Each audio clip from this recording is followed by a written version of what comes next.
Sagan sem við ætlum að segja Búkolla. Einu sinni voru langa löngu voru hjón á bæ.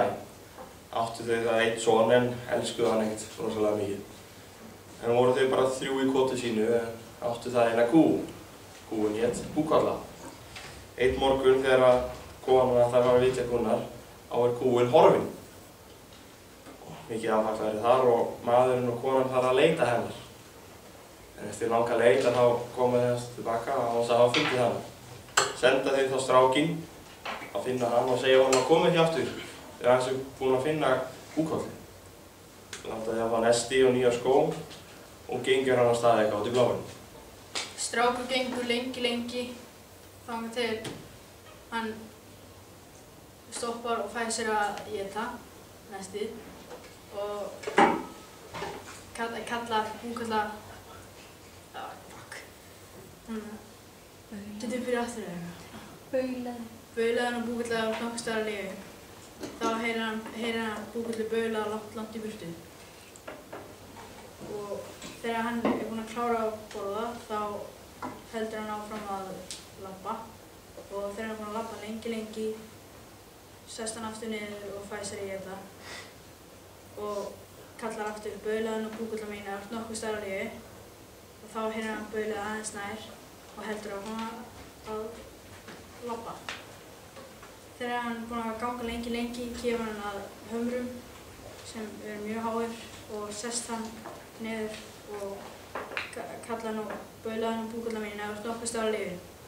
Þá heyrir hann Búkollu baula neðan fótum sér og klifrar hann niður klettana og finnur Búkollu bundna undir bálki og losa hann.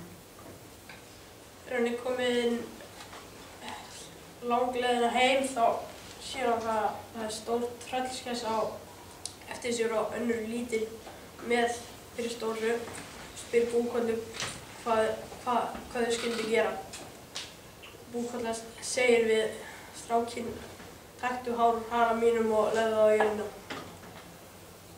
Strákurinn gerði það.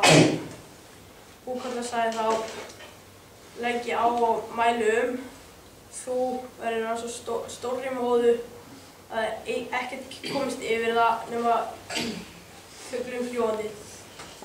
Þá varð til risastór móða og þegar tröllskessan var komin á móðinni sagði við litlu skessuna að hlaupa heim og ná í stóra nautið hans pabba síns og litla skessan gerði það. Svo drakk nautið alla móðuna og svo hélt eltingaleikurinn áfram og svo þegar skessurnar voru næstum búin að ná stráknum og Búkollu spurði strákurinn Búkollu hvað þau skyldu gera. Búkolla sagði við strákinn að taka hárana sínum og leggja það á jörðina. Strákurinn gerði það og þá sagði Búkolla: leggi á og mæli þú verður allt svo stóru báli að ekkert kemst yfir það nema fuglinn fljúgandi. Þegar skessurnar komu að bálinu þá sagði stóra skessan aftur að ná í nautið hans pabba síns og hún gerði það og nautið pissaði allri móðinni sem hann drakk þarna á undan yfir bálið og slökkti á því. Og síðan þegar það var búið að slökkva á bálið þá var nautið og strákurinn hlaupa aftur. Svo sá strákurinn að skessan var nálgast aftur. Segir strákurinn: Búkolla, hvað ég að gera nú? Þá segir Búkolla fyrir strákinn: taktu hárana mínum og þá kemur stórt fjall og það kemur enginn yfir meðan fuglinn fljúgandi. Þá setur strákurinn hárið í jörðina. Þá kemur rosa stórt fjall upp. Svo kemur skessunar og segir við litla skessuna: farðu heim og náðu í hólinn og skessan gerði það. Og hún gerði svona gat í það og þær fóru inn í en það var of þröngt. Síðan kom sólin og þær voru orðnar steini og það er það enn. Og Búkolla og strákurinn fóru heim og hjónin voru mjög glöð að sjá.